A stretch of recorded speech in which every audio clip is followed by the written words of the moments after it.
Notre esprit conscient, notre esprit rationnel, c'est 5% de notre cerveau. C'est-à-dire qu'il y a 95% de notre cerveau qui prend les décisions à notre place, et ces 95%, c'est de la programmation. Et donc si tu veux vraiment être libre, la volonté ne suffit pas en fait. Eh bien salut à toi l'artiste libre et bienvenue dans cette nouvelle vidéo. Regardez où je suis, avec la petite vue sur le One World Trade Center.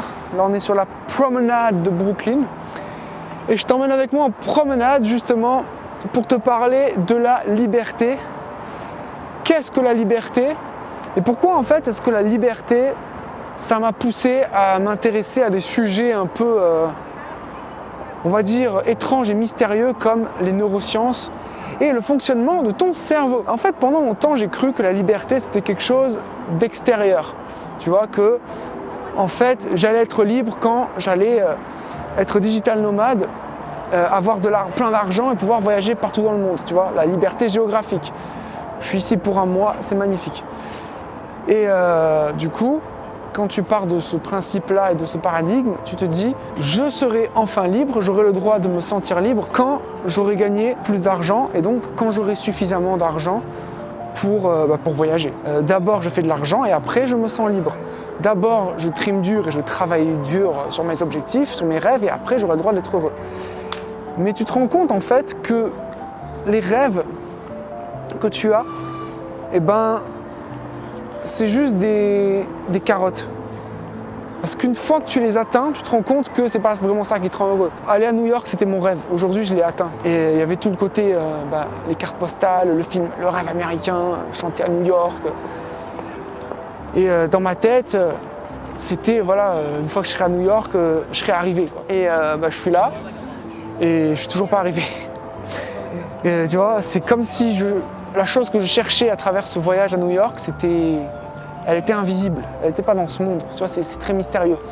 Mais pour que tu comprennes un peu mieux, il y a des gens, ils sont milliardaires et ils sont déprimés, ils sont suicidaires. Tu vois, tu peux prendre l'exemple de Robin Williams, par exemple, paix à son âme, qui s'est suicidé.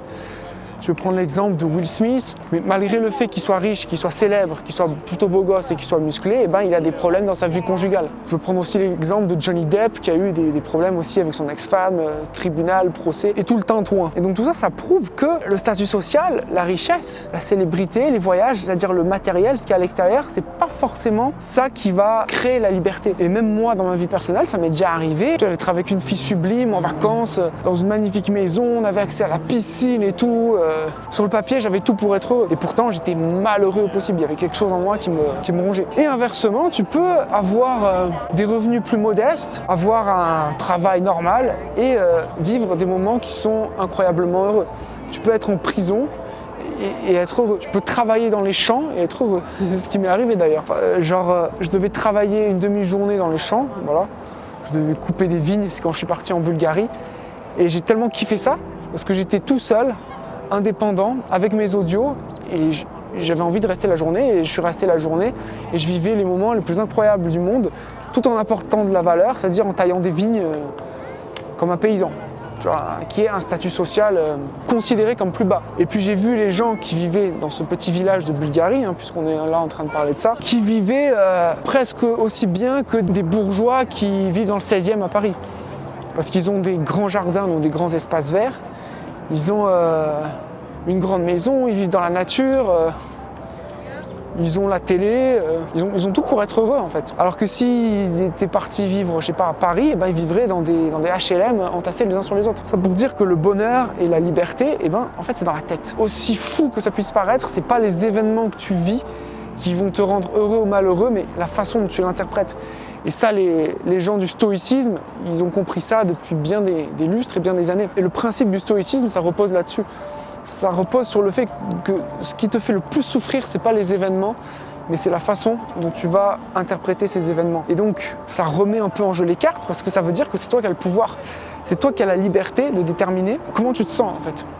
Est-ce que cet événement va t'affecter ou est-ce que cet événement ne va pas t'affecter? Et le truc, c'est qu'on est dans une société qui va nous conditionner à croire que c'est les événements extérieurs qui créent notre bonheur ou notre malheur. La société va nous conditionner à croire que si t'arrive quelque chose, il faut que tu te sentes mal, si t'arrive telle chose, il faut que tu te sentes bien. Et on a reçu tout un conditionnement socio-éducatif qu'on n'a pas choisi, qui va nous pousser presque à nous autodétruire. Parce qu'on a appris à notre cerveau, par exemple, à être stressé à l'idée d'être riche et dans l'abondance financière. On a appris à notre cerveau à être stressé d'être excellent. On a appris à notre cerveau à être stressé par la réussite. Et si aujourd'hui, on n'a pas les résultats qu'on veut, y compris moi, même si, bon, vu la vue, je progresse un petit peu, et ça fait plaisir. J'ai commencé ce travail de déconditionnement, donc j'ai pu augmenter un petit peu mes finances. En fait, la peur de réussir, c'est un truc fréquent, parce que si on n'avait pas peur de réussir, on réussirait, c'est aussi simple que ça. Si on réussit, les gens qui nous donnaient de l'attention autrefois pourraient nous abandonner, rejeter, enfin voilà, toutes les blessures de l'âme, quoi. La blessure narcissique, en fait, qui est la peur de mourir par manque de regard. Et quand tu es un enfant en bas âge, tu as besoin de ces regards pour survivre, donc tu vas adapter ta personnalité pour obtenir de l'attention, en fait. Et l'idée, c'est de guérir cette blessure narcissique pour se déconditionner, en fait. Et donc, tout est une histoire de conditionnement. Pour revenir un peu aux neurosciences et pourquoi c'est important de s'intéresser quand tu t'intéresses à la liberté, c'est parce que c'est pas toi qui décides, en fait. Notre esprit conscient, notre esprit rationnel, c'est 5% de notre cerveau. C'est-à-dire qu'il y a 95% de notre cerveau qui prend les décisions à notre place. Et ces 95%, c'est de la programmation. C'est ce qu'on t'a programmé, c'est ce qu'on t'a appris, en fait, depuis tout petit. Donc, ton cerveau va automatiquement fuir des situations sans que tu t'en rendes compte. Toutes tes pensées, toutes tes idées, elles sont conditionnées en fait par ton inconscient. D'où l'importance de reprogrammer son subconscient de la manière qui nous avantage en fait. Et se reprogrammer, ça implique aussi de libérer les traumas, c'est-à-dire toutes les émotions qu'on a refoulées et de changer notre configuration. Et ça en fait c'est un processus qui peut être assez douloureux parce que ça va faire remonter en fait toutes les inscriptions traumatiques, toutes les émotions qui sont contraires à la nouvelle croyance que tu vas intégrer, ça va remonter. Et donc si tu veux vraiment être libre, la volonté ne suffit pas en fait. Parce que la volonté elle passe par ton cerveau rationnel qu'on appelle le néocortex. Mais si tu n'as que le néocortex et tu dis mais non, j'ai pas de raison d'avoir peur alors j'y vais et tu forces avec le néocortex, et ça marchera pas. Parce qu'il faut que tu passes en fait par le cerveau limbique et par le reptilien. Le limbique qui est chargé d'associer les informations à des émotions. Donc si par exemple, je t'avais parlé du fait de dire non, très bon exemple. Si j'apprends des techniques pour apprendre à dire non, tu vois, des techniques de communication non violente, tout ça, mais qu'au niveau de mon cerveau limbique et mon cerveau reptilien, j'ai associé de la terreur au fait de dire non, je peux faire tout ce que je veux, j'y arriverai pas. Je me retrouverai dans cette situation où allez, je dis non, et j'arrive dans la situation, je me chie dessus et je dis pas non. Et je suis sûr que ça t'est déjà arrivé, des situations comme ça. Typiquement, je vais aborder cette personne, je vais oser faire ça, et en fait, tu bloques, tu paralyses. Bref, c'était un jour de merde. Un mec qui voulait me voler mon portable m'avait mis une claque, et comme un gros lâche, je lui avais répondu bonne journée, et c'est là qu'a commencé le festival du j'aurais dû. J'aurais dû lui dire. Je m'appelle pas Je lui aurais pris la gorge, il m'aurait intercepté avec sa main, je lui aurais broyé la 3e phalange et je lui aurais dit de chanter en italien. Chante la con. Au lieu de ça, j'ai dit bonne journée. Merde. Et les coachs en développement personnel, ils vont te dire quoi? Passe à l'action, fais-toi violence. T'as dit quoi? Il vient de parler de ta mère. Il t'a mis une claque, tu vas pas rester là. Du coup, tu vas passer à l'action, tu vas te faire violence, ça va toujours pas marcher. Et tant bien même que tu auras osé dire non ou oser faire le comportement qui te bloque, tu vas ressentir derrière du mal-être, de la culpabilité. J'arrive à dire non, mais derrière, après, je me sens hyper coupable et je me sens mal. Parce qu'au niveau de mon cerveau limbique, mon cerveau, pour me protéger, il a associé justement de la terreur au fait de dire non. Et donc, les neurosciences te permettent de savoir comment fonctionne ton cerveau, avec les 3 cerveaux, et d'aller reprogrammer ta croyance au niveau du limbique, voire même du reptilien. Faire en sorte que ton système nerveux se sente en sécurité à l'idée, par exemple, de dire non.